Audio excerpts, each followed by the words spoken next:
নমস্কার, BTV prime time Bangla খবরে আপনাদেরকে স্বাগত জানাই। আমি রিন্টি। প্রথমে সংবাদ শিরোনাম। শিলচর রামনগর বাইপাসে 575টি চারা রোপণ করা হলো আজ। অমৃত বৃক্ষ আন্দোলনের অংশ হিসেবে রোপণ করা হয় এই বৃক্ষ। শনিবার রাতে কাবুগঞ্জে ফের সংঘটিত হলো দুর্ঘটনায় গুরুতর আহত 2, পাঠানো হলো হাসপাতালে।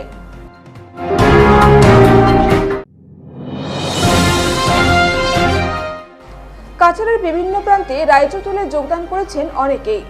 মাছুঘাটে দলে যোগদান করলেন 100 জনের অধিক সমর্থক। এবার যাচ্ছি বিস্তারিত খবরে।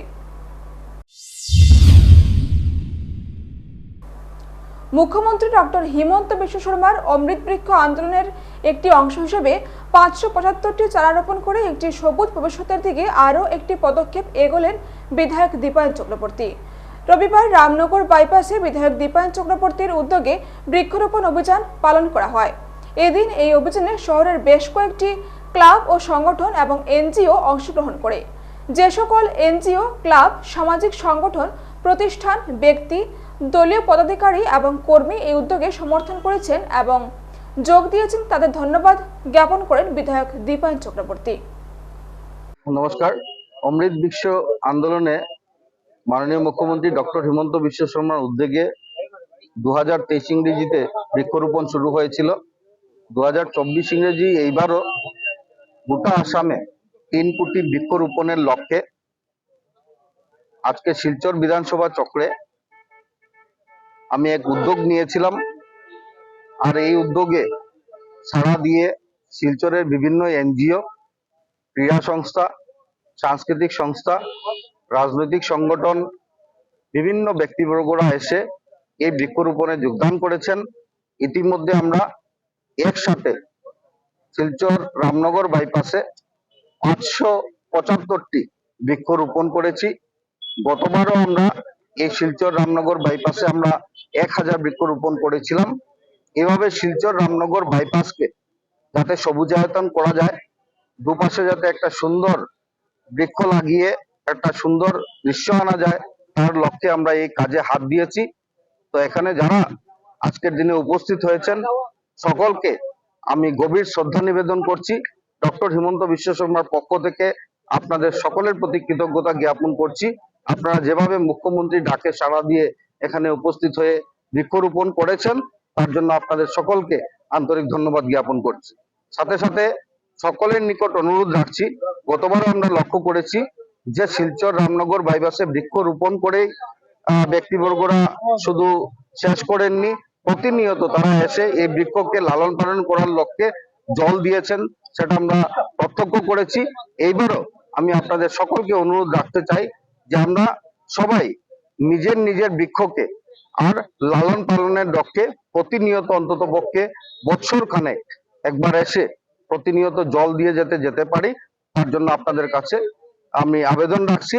আমরা আজকে এই বৃক্ষরোপণের পর সেটাকে একটা গার্ড দেওয়ার চেষ্টা করব। গতবারও আমরা বাঁশের গার্ড দিয়েছিলাম, এবার নেটিং করে দেওয়ার চেষ্টা করছি। কিন্তু নেটিং করে দেওয়াটা শুধু শেষ না, আপনাদের সকলের কাছে অনুরোধ, এই বৃক্ষকে লালন পালন করার জন্য মাননীয় প্রধানমন্ত্রী নরেন্দ্র মোদীজি যেভাবে ডাক দিয়েছেন যে এক বৃক্ষ মা কি নাম, তো এই আন্দোলনে সাড়া দিয়ে আপনারা সবাই এগিয়ে আসছেন, তার জন্য সকলকে আবারও আন্তরিক ধন্যবাদ জ্ঞাপন করছি। কাবুগঞ্জে ফের সংঘটিত হলো দুর্ঘটনা। এবার মদ্যপ সাইকেল চালকের উপর দিয়ে চলে গেল বাইক। জানা গিয়েছে, শনিবার রাত 8:30 নাগাদ এক ব্যক্তি কাবুগঞ্জ থেকে শিলচর অভিমুখে যাওয়ার পথে কাবুগঞ্জ জনতা কলেজের নিকটে গিয়ে সাইকেল নিয়ে পড়ে যান। এরপর একই দিক থেকে একটি মোটরসাইকেল এসে তার উপর দিয়ে চলে গেলে গুরুতর আহত হন ওই ব্যক্তি। বাইক আরোহী ও প্রত্যক্ষদর্শীরা জানান, ওই ব্যক্তি মদ্যপ অবস্থায় ছিলেন। তারা আরও জানান, মোটরসাইকেলটি খুব দ্রুতগতিতে ছিল, যার ফলে ওই ব্যক্তিকে বাঁচানোর পথ ছিল না। হয়তো ব্রেক করলে তারা আরও গুরুতরভাবে আহত হতো। মোটরসাইকেল চালক যুবকের মাথায় হেলমেট থাকার দরুন মাথায় আঘাতপ্রাপ্ত না হলেও শরীরে বিভিন্ন জায়গায় আঘাতপ্রাপ্ত হয়েছে। যুবকটি কাটা গাছতলা এলাকার পারভেজ আলম বলে জানা গিয়েছে। তাদেরকে স্থানীয়রা উদ্ধার করে অ্যাম্বুলেন্সের মাধ্যমে শিলচর মেডিকেল কলেজ ও হাসপাতালে প্রেরণ করেন। এদিকে স্থানীয়রা ক্ষোভ ব্যক্ত করে বলেন, প্রায় 2-3 দিনের মাথায় একই জায়গায় বারবার দুর্ঘটনা সংঘটিত হচ্ছে। জাতীয় সড়কে গর্তে পরিপূর্ণ। গর্তের ফলে বিগত 2 সপ্তাহে এ পর্যন্ত 4টি দুর্ঘটনা সংঘটিত হয়েছে। তাই তারা অতি সত্বর এই এলাকার জাতীয় সড়ক মেরামতের জন্য সংশ্লিষ্ট বিভাগ সহ জেলা প্রশাসনের দৃষ্টি আকর্ষণ করেন। এদিকে ঘটনার খবরে ঘটনাস্থলে পৌঁছে ধলাই পুলিশ। ঘটনার প্রাথমিক তদন্ত শেষে মোটরসাইকেল ও সাইকেলটি উদ্ধার করে পুলিশ তাদের হেফাজতে নিয়ে গেছে। বাইকালাটা বেশি জখম নি? বেশি রকম বাইকালা। কোন জায়গা চোট পাইছে? হ্যাঁ, কোন জায়গা জখম নি? চলে গেছে মোটামুটি পাক্কা কয় জায়গা। এটা খাবুই জনতার সামনে, হ্যাঁ খাবুই জনতার সামনে ওলা ঘটনা আইছে। মানে সাইকেল গাঁথা পড়ে গেছে, বেশি খাইছে, একটু ড্রিঙ্ক করছে, বেশি পড়ছে, গাঁথা পড়ে গেছে। আর বাইকালাটা পিছে মানে স্পিডে আইছে, কোনো করতে পারছে না, সাইকেল উপরে দিয়ে গেছে ওটা আর কি। ঘটনা তো খাবুই জনতার সামনে। ও তারা খানে দিলা ওটা হয়। এখন সবার একটা অসুবিধা আছে না? হয়। হয়, এখন কোনো বিপদে পড়ে গেছে, এতে আমরা সবাই হেল্প করতাম না। সবার একটা আছে, হেল্প করছি, তারা তো অ্যাম্বুলেন্সে উঠাই দিচ্ছে। রবিবার কাছাড় জেলার উদারবন সমষ্টির মাছুঘাটে রাইজোর দলের আদর্শে আদর্শিত হয়ে কাছাড় জেলা রাইজোর দলের সভাপতি জাবেদ মিয়াদাদ লস্করের হাত ধরে বিভিন্ন দল ত্যাগ করে প্রায় 100 জনের অধিক লোকজন রাইজোর দলে যোগদান করেন। এদিন কাছাড় জেলার রাইজোর দলের সভাপতি সহ অন্যান্য কর্মকর্তাদের উষ্ণ অভ্যর্থনা জানান স্থানীয়রা। এই উপলক্ষে এদিন এক অনুষ্ঠানেরও আয়োজন করা হয় এবং 50 সদস্য বিশিষ্ট একটি জিপি কমিটি গঠন করা হয়। বক্তব্য রাখতে গিয়ে বিজেপি সহ কংগ্রেস AIUDF কে তীব্র ভাষায় তুলোধনা করলেন রাইজোর দলের কাছাড় জেলা সভাপতি সহ অন্যান্যরা। তারা বলেন, রাইজোর দল আসামের একমাত্র আঞ্চলিক দল। এই দল একমাত্র গরিব জনগণের হয়ে কাজ করছে। এই দলের সুপ্রিম হচ্ছেন বিধায়ক অখিল গগৈ। শুধুমাত্র অখিল বিধানসভায় রাজ্যের নির্যাতিত নিপীড়িত গরিব মানুষের হয়ে কথা বলেন। তিনি জাতির স্বার্থে 36 বারের মতো জেল কেটেছেন। বিধায়ক অখিল গগৈর প্রতি কৃতজ্ঞতা প্রকাশ করে দলকে এগিয়ে নিয়ে যাওয়ার জন্য সবার সাহায্য সহযোগিতা চান। আগামী পঞ্চায়েত নির্বাচনকে সামনে রেখে কাছাড় জেলায় বিভিন্ন দল ত্যাগ করে রাইজোর দলে যোগদান করবেন অনেকেই এবং দলকে আরো শক্তিশালী করবেন বলে তারা আশাবাদী। পরে এই এলাকার পুরুষ মহিলাদের গামছা দিয়ে সংবর্ধনা দিয়ে দলে যোগদান করানো হয়। এদিন যোগদান অনুষ্ঠানে উপস্থিত ছিলেন কাছাড় জেলার রাইজোর দলের সভাপতি জাবেদ মিয়াদাদ লস্কর, সহসভাপতি দেবজিৎ দেবনাথ, সাধারণ সম্পাদক রুবেল লস্কর, সম্পাদক মিনাল মজুমদার, আমজাদ হোসেন লস্কর, শাহিদ হোসেন বড়ভূইয়া, শাকিল উদ্দিন বড়ভূইয়া সহ অন্যান্যরা। উদারবন সমষ্টির মাছুঘাট জিপি রাইজের দলে মোটামুটি 100 জনের উপর যোগদান করেছেন এবং 50 জনীয় সদস্য বিশিষ্ট একটা কমিটি গঠন করে আমরা দিয়েছি আজকে। তো বিশেষ করে দেখা গেল এই উদারবন মাছুঘাট জিপিতে মানে যেগুলা সমস্যা, মানে জ্বলন্ত সমস্যা, অরুণোদয়, অনেক বৃদ্ধা মানে আমার মা বোনেরা আজকের ডেট পর্যন্ত অরুণোদয় পায়নি, রাস্তাঘাটের সমস্যা, ইন্দিরাবাস, মানে অনেক এরকম ফ্যামিলি আমি ভিজিট করেছি। মানে ওদের 4 দিন কোনো ব্যবস্থা নেই। মানে দেখে অনেক দুঃখ, মানে ধিক্কার এবং নিন্দা জানাই আমি জেলা প্রশাসন, আসামের মুখ্যমন্ত্রী হেমন্ত বিশ্ব শর্মা এবং ADC মহোদয়ের দৃষ্টি আকর্ষণ আমি করি এবং আমি বলি যে এই এরিয়ার মানুষ আজকে রাইজের দলকে যথেষ্ট সম্মান দিয়েছেন। ক্ষুদিরাম বসুর 117তম আত্মবলিদান দিবস বিভিন্ন কার্যসূচির মাধ্যমে পালন করে শহীদ ক্ষুদিরাম স্মৃতিরক্ষা কমিটি। আজ সকাল 8:30টায় শিলচরে ক্ষুদিরাম মূর্তির পাদদেশে স্মৃতিরক্ষা কমিটির পক্ষ থেকে আয়োজিত অনুষ্ঠানে শহীদ ক্ষুদিরামের মূর্তিতে মাল্যদান করে শ্রদ্ধা জানান সংগঠনের সম্পাদক নকুল রঞ্জন পাল, নেতাজি ফাউন্ডেশনের কর্ণধার নিহার রঞ্জন পাল, অল ইন্ডিয়া সেফ এডুকেশন কমিটির সহসভাপতি অধ্যাপক অজয় রায়, AIUTUC এর জেলা সভাপতি সুব্রত চন্দ্র নাথ, SUPIC দলের শিলচর আঞ্চলিক কমিটির পক্ষ থেকে দুলালী গাঙ্গুলি, AIMSS এর পক্ষে খাদেজা বেগম লস্কর, AIDY এর জেলা সভাপতি অঞ্জন কুমার চন্দ, AIDSOর কাছাড় জেলা কমিটির পক্ষে পল্লব ভট্টাচার্য, কিশোর কিশোরী সংগঠনের পক্ষ থেকে অরূপ মালাকার, কৃষক সংগঠন AIKKMS এর পক্ষে সুজলকান্ত দাস সহ বিভিন্ন সংগঠনের সদস্যরা। মাল্যদানের পর ক্ষুদিরামের ফাঁসির পর তার উদ্দেশ্যে অখ্যাত লেখকের রচিত বিখ্যাত গান একবার বিদায় দে মা ঘুরে আসে গান গেয়ে শোনান দুলালী গাঙ্গুলি। এরপর প্রাক্তন শিক্ষক সুব্রত চন্দ্র নাথ ক্ষুদিরামের আত্মবলিদান দিবস পালনে তাৎপর্য ব্যাখ্যা করে বক্তব্য রাখেন। এছাড়াও বক্তব্য রাখেন নিহার রঞ্জন পাল। সবশেষে সমবেত সঙ্গীত পরিবেশন করেন AIDSO এবং AIMSS এর শিল্পীরা।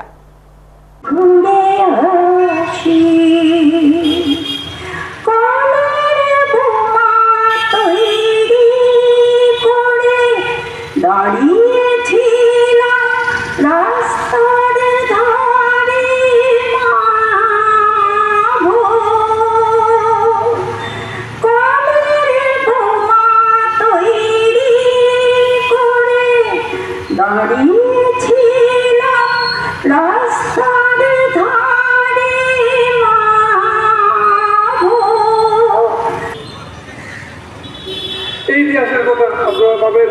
এই তথ্যটি এই শহীদ ক্ষুদিরাম শতবর্ষ কমিটির বইতেও আছে। আমি উন্নয়ন জানাচ্ছি, এর চেয়ে দুঃখের কথা কি হতে পারে? যারা নিঃস্বার্থ বলে ক্ষুদিরামকে বলেছিলেন নরেন্দ্রপা, যার যে তহসিলদার ছিলেন ক্ষুদিরামের বাবা ত্রৈলোক্যমোহন, সেই নরেন্দ্রকে বলেছিলেন যে তোমার কি চাই? যখন জানলেন যে ক্ষুদিরাম এভাবে ঘুরে বেড়াচ্ছেন, খাওয়ার নেই, কিছু নেই, তিনি বললেন যে আমরা বড়বাজারে একটা স্বদেশী ভান্ডার করেছি, আপনাদের জিনিস অন্তত নেই, আমরা স্বদেশীর প্রচার করতে আপনি পারলে সেখানে তুমি কিছু টাকা দিন, আমার নিজের জন্য কিছু লাগবে। এই কিশোর বয়সে তারপর নরেন্দ্রকে বললেন দাদা আর কি লাগে, যে আমাদের বিভিন্ন বিয়া বাগানে আপনি মাসে কিছুটা অনুদান দেবেন আমরা ছেলেদেরকে। এবারে খবর নিচ্ছি সামান্য বিরতি, সঙ্গে থাকুন।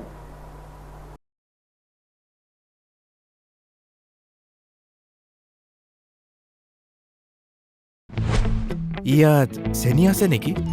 আৰু ইয়াত ডায়েবেটিছ হ'লেই এইদৰে সোধে, ইয়াত চেনি আছে নেকি? এতিয়াৰ পৰা সুধিব ইয়াত ফাইবাৰ আছেনে? যেনে হৰলিক্স ডায়েবেটিছ প্লাছ। ই কাম কৰিবলৈ আৰম্ভ কৰে প্ৰথম দিনটোৰ পৰাই, কাৰণ ইয়াত আছে অধিক ফাইবাৰ আৰু অত্যাৱশ্যকীয় নিউট্ৰিয়েণ্টছ, গৱেষণা অনুযায়ী যি ডায়েবেটিছৰ নিয়ন্ত্ৰণত সহায় কৰে। প্ৰতিদিনে লাগে চেলৰ দৰে লোক নহয়নে? কিন্তু প্ৰতিদিনে চেললৈ যোৱা অসম্ভৱ। তেন্তে বাট কিয়াৰা চেলনটো ঘৰতে আছে। ট্ৰেছমে কেৰাটিন স্মুথ ইয়ৰ চেলন প্ৰফেচনেল কেৰাটিন আৰু আৰ্গন অইলৰ সৈতে ফ্ৰিজ কণ্ট্ৰল কৰে 72 ঘণ্টালৈকে। প্ৰতিদিনে শৰীৰক ষ্টাইলিছ, শৰীৰক সাজু। ট্ৰেছমে এতিয়া ঘৰতে চেল। আচাৰ কিনিবলৈ কোনো অহাই নাই। ট্রাই করক মাত্র 10 টাকা, মাত্র 10 টাকা। কোনো কথা নাই, 10 টকাৰ সাৰ্ফ এক্সেলেৰে এই যে দিদাক গুচি যাব। সাৰ্ফ এক্সেল মাত্ৰ 10 টকাত। স্কুল যাবলৈ ৰেডি? 1942 ভাৰত ত্যাগ আন্দোলন, 1947 ভাৰতৰ স্বাধীনতা। কৰ পৰা পঢ়ি আছা? ইয়াৰ পৰা। প্ৰতিদিনে হৰলিক্স প্ৰতিক্ষণে ৰেডি, কাৰণ কনচেন্ট্ৰেশ্যন বঢ়োৱাৰ বাবে হৰলিক্স হ'ল প্ৰমাণিত, যাতে ল'ৰা ছোৱালী হয় শাৰ্প। ফসি গলি নহয় তাত, এনেকৈ ভিতৰলৈকে যোৱা টান। ইজি ইজি ইজি ইজি এতিয়া হৈ পৰে নহয় ইজি ইজি হৈ গ'লতে। ইজি লিকটা দাগ, এই দাগ গুচোৱা easy. Surf Excel easy wash. ইয়াৰ 10খন হাতৰ শক্তি ইমান বেছি, লিকটা দাগ গুচোৱা হৈ পৰে easy. Surf Excel easy wash. তোজো কি হ'ল? হলো হৈ গ'ল মা, হলো হৈ গ'ল, হলো হৈ গ'ল, হলো হৈ গ'ল। তোজোৰ বাঢ়ি অহা গ্ৰোথৰ বাবে পুষ্টি যাতে কম হৈ নপৰে, সেয়ে জুনিয়ৰ হৰলিক্স। ইয়াৰ DHA প্ৰটিন আদিৰ দৰে 27 বিধ পুষ্টিকৰ উপাদানে শিশুহঁতৰ শাৰীৰিক বৃদ্ধি আৰু মগজৰ বিকাশত সহায় কৰে। সম্পূৰ্ণ পুষ্টি অৰ্থাৎ সম্পূৰ্ণ গ্ৰোথ। ফিরে এলাম বিরতির পর। আজ ইউথ এগেইনস্ট সোশ্যাল ইভিলস ইয়াসি এবং প্রভাতী দেবী চ্যারিটেবল ট্রাস্ট শিলচর যৌথভাবে অরুণাবন্ধ চা বাগানে বিনামূল্যে ছানি শনাক্তকরণ ও চক্ষু পরীক্ষা শিবিরের আয়োজন করেছে। চৌধুরী চক্ষু হাসপাতালের সংগঠক প্রিয়ম চৌধুরীর উপস্থিতিতে ডক্টর রাহুল যাদব ও ভবতোষ দেববর্মন দ্বারা মোট 107 জন দরিদ্র রোগীর চোখের পরীক্ষা করা হয় এবং 33 জন রোগীর ছানি ধরা পড়ে এবং ওদের শিলচরের চৌধুরী চক্ষু হাসপাতালে নির্ধারিত করা তারিখে বিনামূল্যে অপারেশন করা হবে। সাথেই সেদিন নির্ধারিত কিছু রোগীদের বিনামূল্যে চিকিৎসাও করা হবে। এছাড়াও আজ হতদরিদ্র রোগীদের মধ্যে বিনামূল্যে ওষুধ বিতরণ করা হয়। ইয়াসি অরুণাবন্ধ আঞ্চলিক কমিটি এই গুরুত্বপূর্ণ শিবিরকে সফল করতে সক্রিয় ভূমিকা পালন করেছে। ইয়াসি এর পক্ষে ক্যাম্প ইনচার্জ দীনেশ কাহার, কেন্দ্র কমিটির সভাপতি সঞ্জীব রায়, উপসভানেত্রী বন্দিতা ত্রিবেদী রায়, অলোক কুর্মী, চন্দন গোয়ালা, গৌতম গৌড়, মল্লিকা তাঁতি, বাবুল কুর্মী প্রমুখরা উপস্থিত ছিলেন। সোশ্যাল ওয়ার্কার আমরা আজ অরুণাবন্ধ টি এসটিতে এসেছি। ইয়াসি সহযোগিতায় আমরা একটা camp eye screening camp organise করেছিলাম। তো এই আই স্ক্রিনিং ক্যাম্পে এখন পর্যন্ত আমরা 83 জন পেশেন্টকে আমরা ছানি শনাক্তিকরণ আমরা শিবিরে দেখেছি। আর এই 83 জনের মধ্যে এখন পর্যন্ত 33 জনের আমরা ছানি শনাক্তকরণ করেছি, যাদেরকে আমরা চৌধুরী হসপিটালে ডিফারেন্ট ডেটে আমরা অপারেশন করব টোটালি ফ্রি অফ কস্ট। তাছাড়া আমাদের 25 তারিখেও ইয়াসির সহযোগিতায় আমাদের একটা প্রোগ্রাম আছে।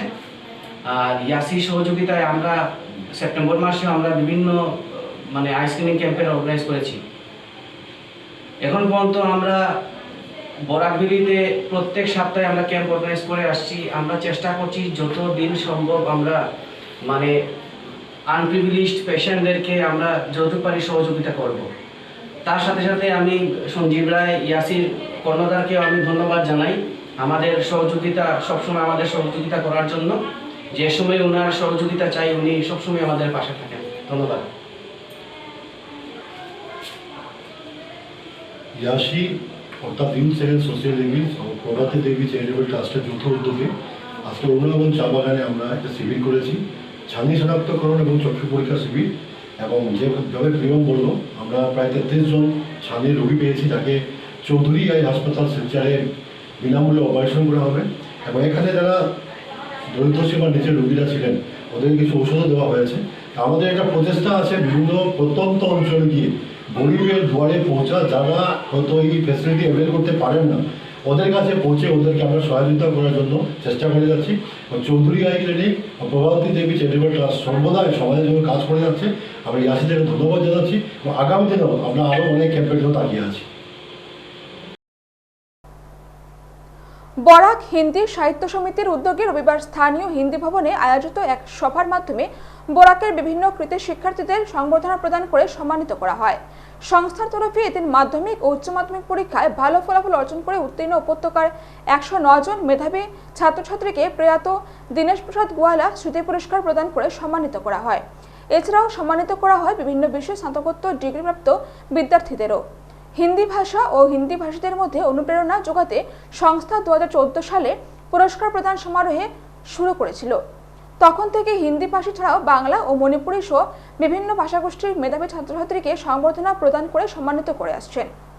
রবিবার অনুষ্ঠিত পুরস্কার প্রদান সমারোহে 12 জনকে প্রয়াত অমরনাথ খান্ডেল ওয়াল স্মৃতি পুরস্কার প্রদান করা হয়েছে বলে জানিয়েছেন সংস্থার কর্মকর্তারা।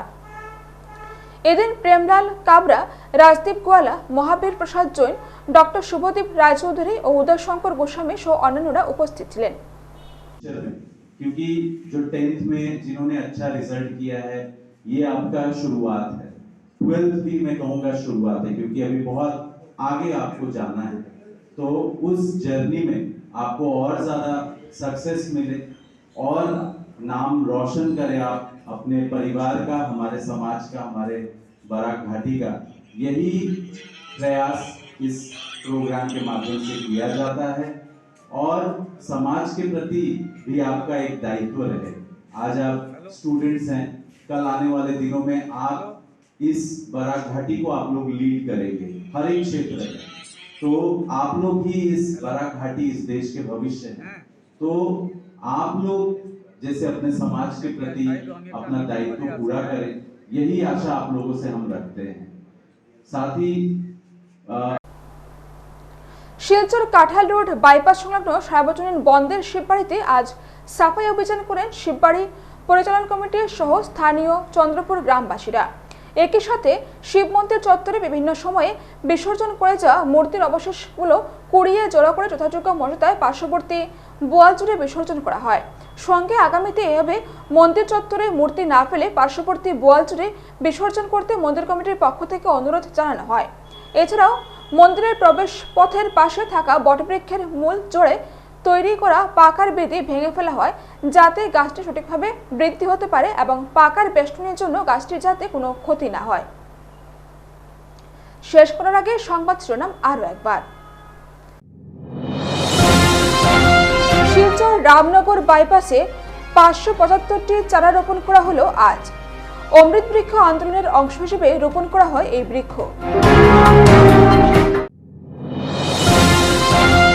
শনিবার রাতে কাবুগঞ্জে ফের সংঘটিত হলো দুর্ঘটনায় গুরুতর আহত 2, পাঠানো হলো হাসপাতালে।